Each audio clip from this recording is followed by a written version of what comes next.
हाय दोस्तों, आज आपको दोस्तों हम पढ़ाएंगे अध्याय 5 वंशागति एवं विभिन्नताओं के सिद्धांत। वंशागति एवं विभिन्नताओं के सिद्धांत आज आपको पढ़ाना है। वंशागत विभिन्नताओं का सिद्धांत जो दिया गया है वह वंशागति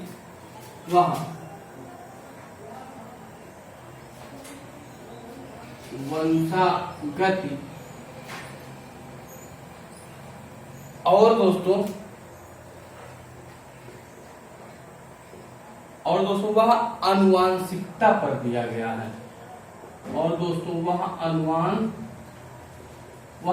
आनुवांशिकता पर दिया गया है। इसकी सीधी सी बात समझो, आनुवांशिकता, वंशागत या आनुवांशिकता। आनुवांशिकता का मतलब है वंशागति।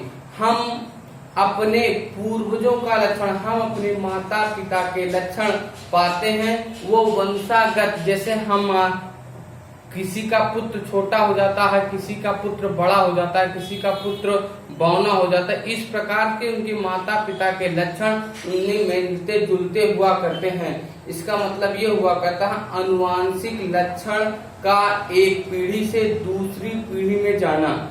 आनुवांशिक लक्षणों का एक पीढ़ी से दूसरी पीढ़ी में जाना, यह वंशागत आनुवांशिकता कहलाती है। और होती है दोस्तों विभिन्नता। विभिन्नता क्या चीज होती है? वंशागत तो समझ गए, वंशागत आधारित आनुवांशिकता पर होता है जो एक पीढ़ी से किसी दूसरी पीढ़ी में, परिवर्तित हो जाता है, उसे आनुवांशिकता कहते हैं। अब दोस्तों आता है विभिन्नता किसे कहते हैं। विभिन्नता की बात ये हुआ करती है, जैसे आपस में दो भाई हुआ करते हैं, दोनों का चेहरा एक जैसा नहीं होता, दोनों का चेहरा अलग अलग होता, उसमें विभिन्नताएं आ जाती हैं। जैसे किसी के पिता की आयु, उसके क्या कहते हैं, उनके पिता से उसकी हाइट ना मिलना, गोरापन ना रहना, उसके विभिन्नता आ जाया करती है। इसका मतलब ये होता है जीवधारियों के बीच पाए जाने वाले इनमें जो विभिन्नताएं पाई जाती हैं उसे विभिन्नता कहते हैं। उनके पिता से उनके बच्चे में ना मिलना, जैसे और एक कारण और हुआ करता है, उसके अंतर्गत यह परिवर्तित हो जाया करते। परिवर्तित होने की बात है पिता से पुत्र का ना मेल होना। जैसे पिताजी लंबे हैं तो उनकी संतान छोटी हो गई, उसमें क्या आ गई? विभिन्नता।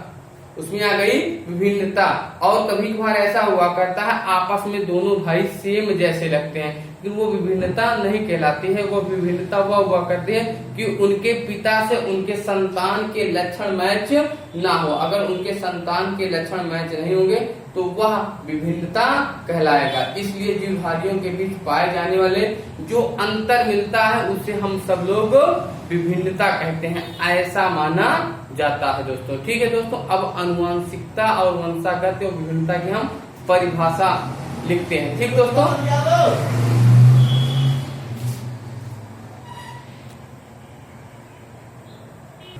देखो दोस्तों, मैंने इसकी परिभाषा लिखी है वंशागत और आनुवांशिक लक्षणों का एक पीढ़ी से दूसरी पीढ़ी में जाना ही आनुवांशिकता कहलाती है। आनुवांशिकता एक पीढ़ी से किसी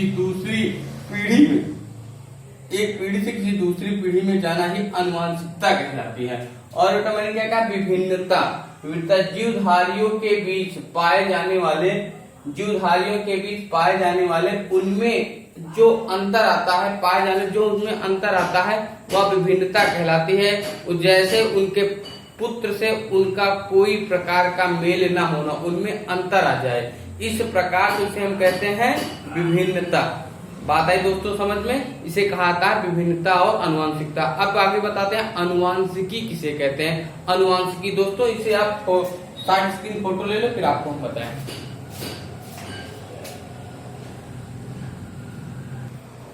तो दोस्तों आनुवांशिकी वंशागत एवं विभिन्नताओं के अध्ययन को आनुवांशिकता कहते हैं। आनुवांशिकता वंशागत एवं विभिन्नताओं के अध्ययन को आनुवांशिकता कहते हैं। अब विभिन्नता कैसे होती है दोस्तों, देखते रहो। विभिन्नता की बात ये होती है दोस्तों, विभिन्नता में इसमें लैंगिक जनन होता है। इसमें कैसे जनन होता है दोस्तों? इसमें लैंगिक जनन होता है, इसमें लैंगिक जन्म होता है। जब लैंगिक जन्म होता है तब क्या होता है, एक नर होता है, एक मादा, एक नर युग्मक होता है और एक मादा युग्मक होता है। अब एक नर युग्मक हो जाता है, एक मादा युग्मक। नर युग्मक के गुणसूत्र कितने होते हैं, 46 जोड़ी। और यह जब युग्मक के रूप में बदल जाता है तो गुणसूत्रों की संख्या आधी हो जाती है। गुणसूत्रों की संख्या आधी हो जाती है। जब गुणसूत्रों की संख्याएं आधी हो जाती है तो यह क्रोमोसोम डीएनए में पाया जाता है। यह जो उनके शरीर का नर युग्मक और मादा युग्मक होता है वह डीएनए का एक प्रकार का क्रोमोसोम पाया जाता है और दोनों का क्रोमोसोम अलग अलग होगा और दोनों का क्रोमोसोम अलग अलग होगा। ये दोनों मिलकर ये दोनों आपस में मिलकर क्या बनाएंगे, एक बनाएंगे युग्मनज। ये दोनों आपस में मिलकर एक बनाएंगे युग्मनज। युग्मनज जो बनाएंगे और ये कैसे रहेंगे, विभिन्न, ये विभिन्नता को प्रदर्शित करते हैं या विभिन्नता को, इसे विभिन्नता भी कहा जाता है। इसे क्या कहते हैं, इसे दोस्तों कहा जाया करता है विभिन्नता। विभिन्नता की बात ये हुआ करती दोस्तों, ये आपस में मिलते नहीं क्योंकि दोनों के लक्षण अलग होंगे। जब अलग होंगे तो इसमें विभिन्नता पाया जाएगा। जब इसमें विभिन्नता पाया जाएगा तभी यह प्रदर्शित किया जा सकता है, तो प्रदर्शित नहीं क्योंकि गुणसूत्रों की संख्या नर युग्मक 46, मादा युग्मक में 46। और जब गुणसूत्रों युग्मक के रूप में बदलते हैं तो उनके गुणसूत्रों की संख्याएं आधी हो जाती हैं। आधी हो जाएंगे, 23 जोड़ी ये हो जाएंगे और 23 जोड़ी ये हो जाएंगे। ये दोनों आपस में मिलकर यहाँ 46 तो होंगे लेकिन दोनों के डीएनए अलग अलग होंगे। दोनों के डीएनए अलग अलग हो जाएंगे तो इसमें एक प्रकार का विभिन्नता युग्मनज का निर्माण हो जाएगा दोस्तों। अब दोस्तों ये नोट कर लो तो आगे बनाए अलैंगिक जनन। दोस्तों अलैंगिक जनन, अब दोस्तों देखो अलैंगिक जनन क्या होता है, अलैंगिक जनन। अलैंगिक जनन इसमें केवल एक जनक होते हैं। अलैंगिक जनन में दोस्तों इसमें कहा जाता है इसमें केवल एक जनक होते हैं। इसमें केवल एक जनक होते हैं, इसमें केवल एक जनक होंगे। एक जनक होंगे तो ये जो इनका जो डीएनए बनेगा, इनका जो डीएनए बनेगा, जो इनका डीएनए बनेगा ये अपने समान संतान उत्पत्ति करेंगे। ये विभिन्नता उत्पन्न नहीं करेंगे। ये दो कोष्ठकों में बढ़ गया, एक डीएनए ये हो गया, एक डीएनए ये हो गया। डीएनए की बात है, यह एकल कोशिका में संरचनाएं बनती हैं। यह एकल कोशिका में संरचनाएं बनती हैं। यह इन सभी का डीएनए कैसा होगा, इन सभी का डीएनए समान होगा। इन सभी के लक्षण आपस में मिलते। अलैंगिक जनन में केवल एक जनक हुआ करता है और इन सभी का डीएनए समान होता है। इन सभी का डीएनए समान होता है और ऐसा माना जाता है इसमें किसी भी प्रकार की विभिन्नता नहीं होती है, ऐसा अमीबा में माना जाता है। ठीक दोस्तों, ये नोट कर लो। देखो दोस्तों ये है अनुवांशिक के जनक। अगला टॉपिक आएगा अनुवांशिक के जनक। अनुवांशिक के जनक हैं गेगर जान मेंडल। अनुवांशिक के जनक है गेगर जान मेंडल। गेगर जान मेंडल ने अपना जो उन्होंने प्रयोग सबसे पहले किया था वो 22 जुलाई, अपना जो उन्होंने जो बताया था अनुवांशिकता को 22 जुलाई 1822 में, 22 जुलाई 1822 में बताया था। और यह एक जर्मन के सीसिया, यहाँ जर्मन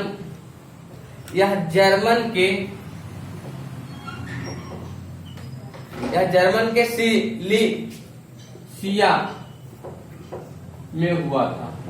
इनका जन्म 22 जुलाई 1822 में हुआ था और जर्मन के सीसिया में हुआ। इनका इस प्रकार से हुआ। और इन्होंने अपना प्रयोग किस पर किया? इन्होंने अपना प्रयोग सर्वप्रथम इन्होंने मटर के पौधे को लिया। इन्होंने अपना प्रयोग सर्वप्रथम मटर के पौधे पर लिया। इन्होंने सर्वप्रथम अपना प्रयोग मटर के पौधों पर किया। इन्होंने सर्वप्रथम अपना प्रयोग मटर के जब इन्होंने सर्वप्रथम अपना प्रयोग मटर के पौधे पर किया तो इन्होंने मटर का वैज्ञानिक नाम होता है पाइसम सेटाइजम। और इनके इन्होंने अपना प्रयोग मटर के पौधे पर कितनी साल? इन्होंने मटर के पौधे पर अपना 7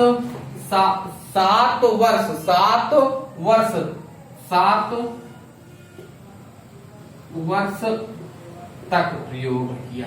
इन्होंने मटर के पौधे पर 7 वर्ष तक अपना प्रयोग किया। सन 1856 से लेकर 1863 तक इन्होंने मटर के पौधे पर अपना प्रयोग किया। इन्होंने मटर के पौधों को क्यों चुना?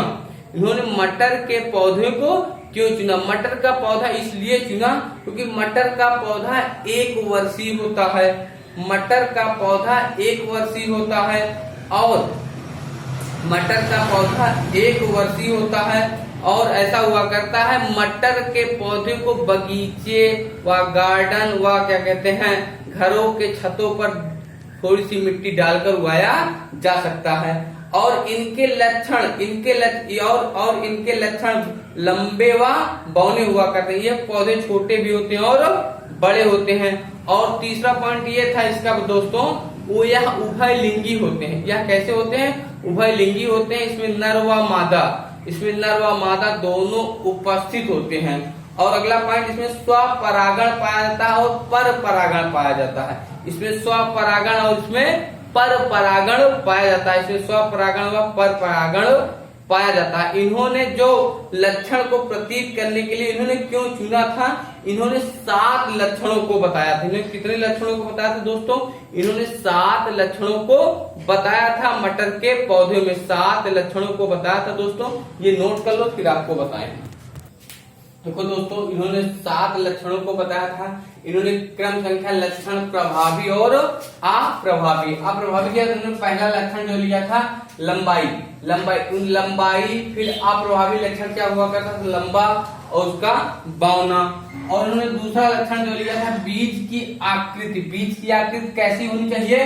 गोल होनी चाहिए। ये हम क्या हो? प्रभावी लक्षण होगा। और अप्रभावित लक्षण कैसा होगा? झुर्रीदार होगा।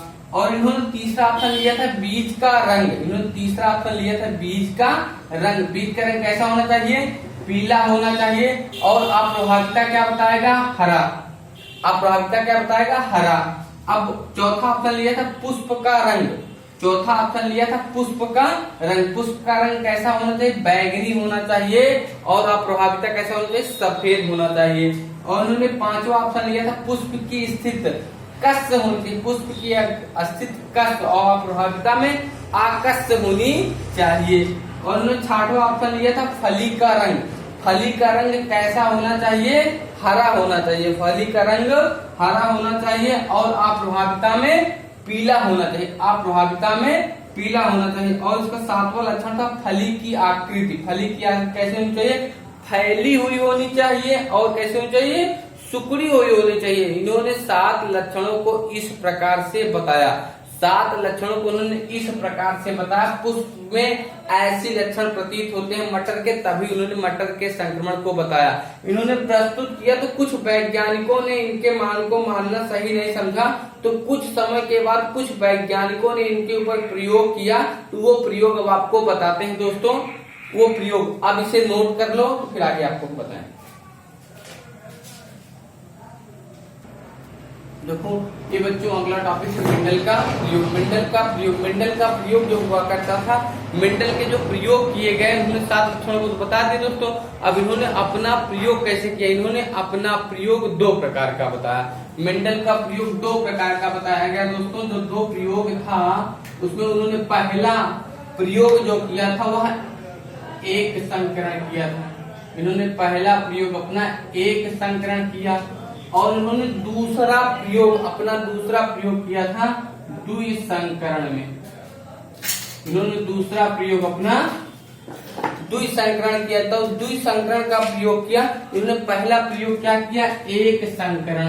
अब पहले दोस्तों हम आपको बताते हैं एक संकरण का प्रयोग। पहले आपको हम बताते हैं एक संकरण का प्रयोग। इन्होंने पहला संकरण के लिए क्या लिया, पौधे की लंबाई। इन्होंने पहला प्रयोग करने के लिए पौधों की लंबाई, और इन्हें एक प्रकार का कारक कहा जाता है। इन्हें क्या कहते हैं, एक पहले जीन्स नहीं हुआ करते थे, उन्हें पता नहीं था, तो इन्होंने कारक, यहाँ एक कारक, इन्हें एक प्रकार का कारक माना जाता था। इन्हें एक प्रकार का कारक माना जाता था। इन्होंने क्या काम किया, एक पौधों को लिया लंबा और एक पौधा लिया बौना। एक पौधा लंबा लिया, एक पौधा लंबा लिया। अब लंबा और पौधा, तो ये हमारा मेल, ये मेल का चिन्ह है और ये फीमेल का चिन्ह है। अब इन्होंने मेल लिया और फीमेल, इनके उपकरणों की संख्या इन्होंने मान ली, एक को कैपिटल माना जाता है, एक को स्मॉल टी। इन्होंने दो संकरण मान लिया, तो इनके युग्म इसमें कैसा हुआ, इसमें फिर हुआ, इसमें क्या कहते हैं दोस्तों, इसमें हुआ अर्धसूत्री विभाजन होता है। इसमें कैसा होता है, अर्धसूत्री, इसमें अर्धसूत्री विभाजन होता है। इसमें अर्धसूत्री के मतलब यह अपने खंडकों में आधे आधे बट जाते हैं। यह अपने खंडकों में आधे आधे, अब दोस्तों अपने खंडकों में जब आधे आधे बट जाते हैं, जब यह अपने खंडकों में आधे आधे बट जाते हैं, जब अपने खंडकों में आधे आधे बट गए, देखो दोस्तों ये यहां गया और ये यहाँ, एक कैपिटल टी हो गया, एक स्मॉल टी हो गया। फिर दोस्तों ये इससे मिला, ये इससे मिला, एक कैपिटल टी हो गया, एक स्मॉल टी हो गया। उसके बाद इन्होंने क्या कार्य किया, फिर इन्होंने एक संकरण इससे कराया, फिर एक संकरण इससे कराया। अब दोस्तों उन्होंने फिर क्या कार्य किया, एक संकरण इससे किया और एक संकरण इससे किया, तो एक स्मॉल टी होगा, एक कैपिटल टी। इसे कहा जाता है संकरण। इसे क्या कहते हैं दोस्तों, इसे संकरण के लक्षण बताए जाते हैं। इसे माना गया यौवन पीढ़ी, इसे माना गया दोस्तों यौवन पीढ़ी। अब जब दोस्तों इसे यौवन पीढ़ी माना गया, तो इनके जनकों को बताया गया 2:3:1। इनके जनकों को बताया गया। अब यौवन पीढ़ी जो इसकी हमें मिल गई, यौवन पीढ़ी जब हमें इन सभी के यौवन पीढ़ी मिल गई, इन सभी के दूसरा जनक, इनका हम अब दूसरा जनक कराते हैं। दोस्तों ये नोट कर लो, फिर आगे बताएं आपको। देखो दोस्तों, हमें एक कैपिटल टी, एक स्मॉल टी, ये हमें दो संकरण मिले, इन्हें कहा जाता है जनक। इन्हें कहा जाता है जनक। ये यौवन पीढ़ी के हैं, इन्हें जनक कहा जाया करता है, और यह यौवन पीढ़ी के हैं। जब यह यौवन पीढ़ी के हैं, तब हम लेते हैं इन्हें यौवन पीढ़ी के, एक मैंने आपको बताया, एक नर और एक मादा। एक कैपिटल टी हो गया, एक स्मॉल टी। जब इनको हमने ले लिया, इन्हें दो आपस में बराबर भागों में अर्धसूत्री विभाजन होता है। एक कैपिटल टी हो गया, एक स्मॉल टी हो गया, एक कैपिटल टी हो गया, एक स्मॉल टी। जब एक कैपिटल टी हो गया और एक स्मॉल टी हो गया, तब एक संकरण हम इससे करवा दिए, इसका एक संकरण इससे, और दूसरा संकरण एक इससे करवा दिया, एक इससे करवा दिया। ठीक दोस्तों, उसके बाद एक संकरण जो हमारा बचता है, हमने क्या कार्य किया, एक संकरण इससे करवा दिया, एक संकरण इससे, और दूसरा मैंने इससे करवा दिया, दूसरा। यहाँ पर कैपिटल टी यह शुद्ध लंबा पौधा होगा। यह शुद्ध कैसा होगा, शुद्ध लंबा पौधा होगा। यह शुद्ध लंबा पौधा होगा, और शुद्ध ये बौना पौधा होगा। यह शुद्ध बौना पौधा होगा। अब यह शुद्ध बौना पौधा होगा, और ये संक्रमण के पौधे तो है ही। इस प्रकार से उन्होंने F1 पीढ़ी को बताया। एक संकरण को इस प्रकार से, जब इन्होंने एक संकरण को इस प्रकार से बताया, इन नियम को कहा गया, क्या कहते हैं, दो अनुपाते, इस संकरण को 2:3:1 इस प्रकार से नियम को प्रस्तुत किया गया। दोस्तों अब इसे नोट कर लो तो आगे आपको हम बताएं।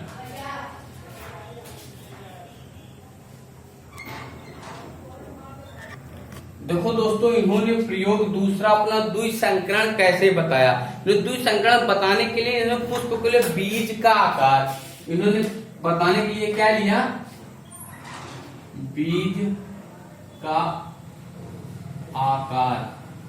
बीज का आकार कैसा होना चाहिए, गोल। बीज का आकार गोल और कैसा होना चाहिए, झुर्रीदार।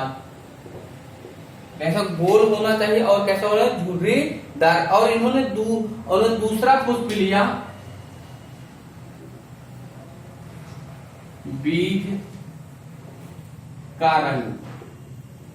इन्होंने दूसरा लिया बीज का रंग। बीज का रंग कैसा होना चाहिए, पीला और कैसा, हरा। पीला होना चाहिए और हरा होना चाहिए। तो पीला और हरा की बात इन जनकों को हमको कैसे लेना है। इन्होंने क्या कार्य किया, इनके जनकों को लिया। अब दोस्तों इनके जनकों को जब लिया गया तो ये हमारा कैसा होगा, ये हमारा गोल पीला होगा। ये कैसा होगा, हमारा गोल और कैसा होगा, पीला। अब उन्होंने दूसरा जो लिया, वे छोटे तो रहेगा ही बच्चों, ये छोटे में ही रहेगा। अब इन्होंने जो दूसरा लिया, इन्होंने झुर्रीदार हरा।